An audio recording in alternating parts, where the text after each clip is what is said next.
Alright, got the new pump here. Gonna unbox it here for you. Haven't done many unboxings. Got some nice bubble wrap kind of stuff going on here. Here's the new pump.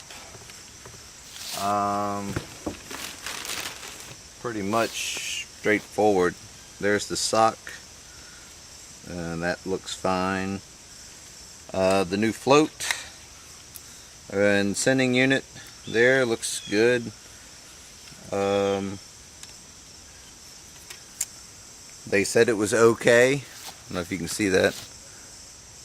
Yeah. Okay. And an arrow. This little plastic thing here. Alright. Pretty much. There's the old gasket that stayed in there. This one has a new gasket with it, so I'll leave the new one with this one.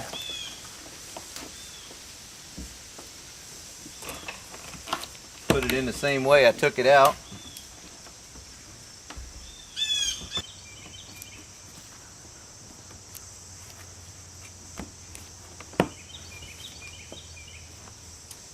Okay, well, I finally got it down in there. I ended up leaving the gasket on the little plastic part of the pump. So the gasket was actually on the pump like this. And what I did was I worked this little lip right here around and inside of the plastic neck of the tank. And that seemed to get it in there. Then I really had to push down on it quite a bit to get it into the tank. So it's in there, and it does have a little bit of preload on there. See how this moves a little bit? So I had to put a little pressure down on it to kind of set it down in there like that. So now we're just going to put the ring back on and get it back in there.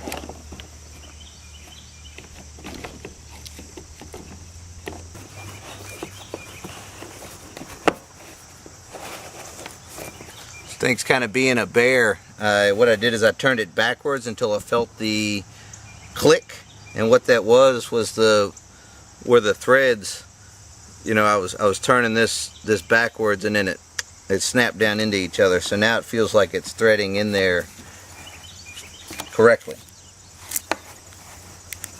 Yeah, this is nice and even spacing all along here, and I've got to make sure this is pointing out this way so that the hose can go back on there. I've got to get the little plastic retainer off of this one. Let's try that.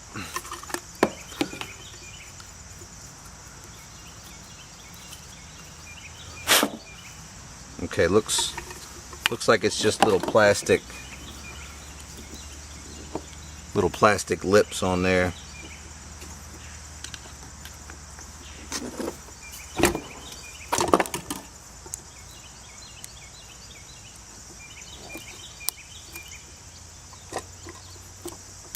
I'm just using a screwdriver just to pry those little plastic lips off, and there it goes. Just popped right off.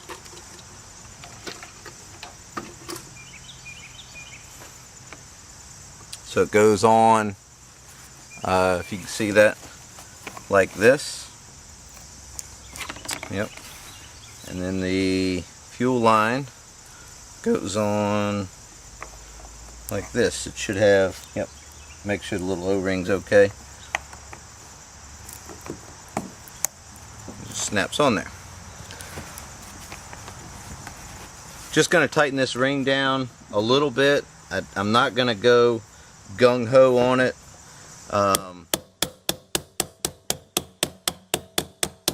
It doesn't need to be crazy tight. It's tight. I'm going to call that good.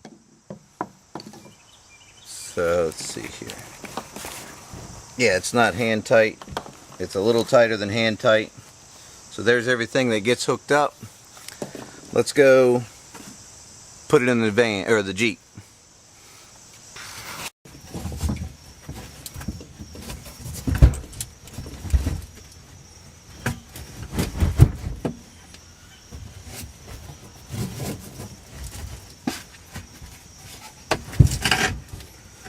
I'm just fishing these filler hose and the little vent hose through the frame. Pretty much the same as the just reverse of the removal. So that was the last thing I did, so it's going to be the first thing I do.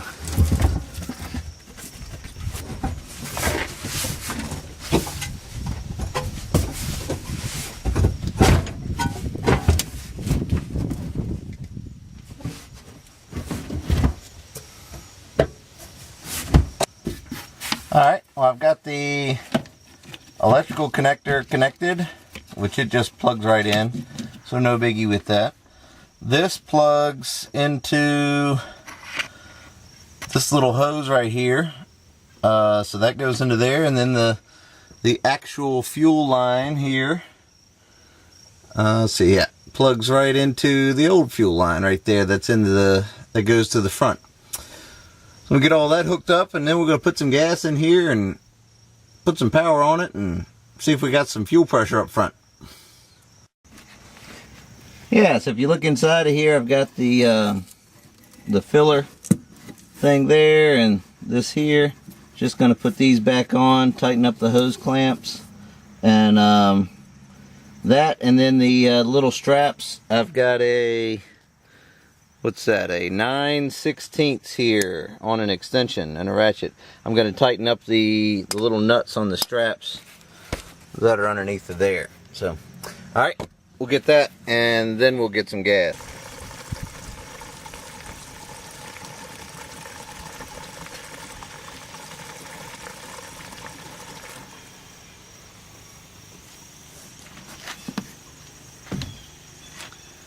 Tell you what, we're gonna start with that much gas because if there's a problem, a leak or something, I have to take it back out.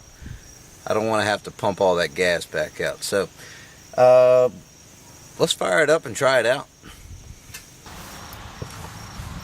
So we're over here on the front of the Jeep.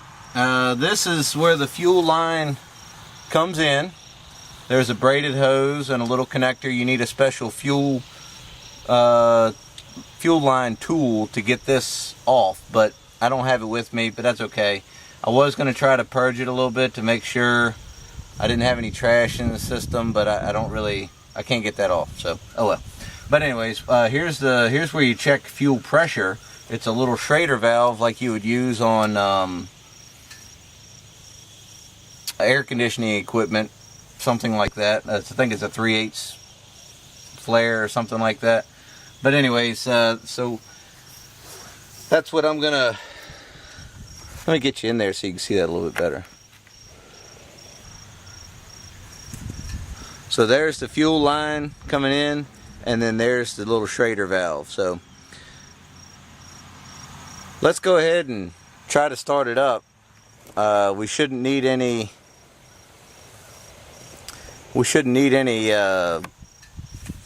Special priming procedure or anything. The relay should kick in and try to get things going. I'm going to jump in the truck or the Jeep and fire it up and see what happens.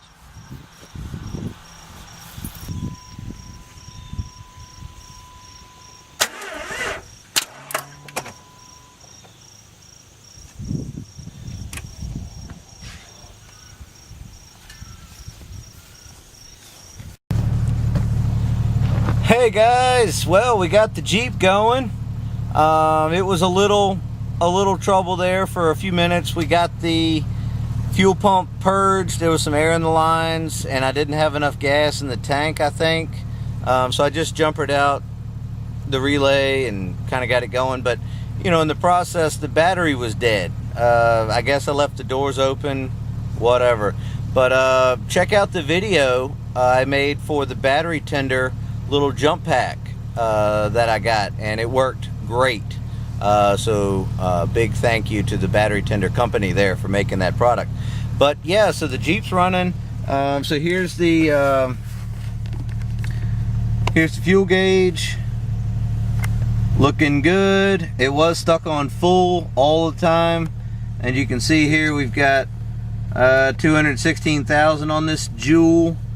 Been really impressed with it. So anyways, thanks for watching, guys, and I hope you have a wonderful day. See you next time.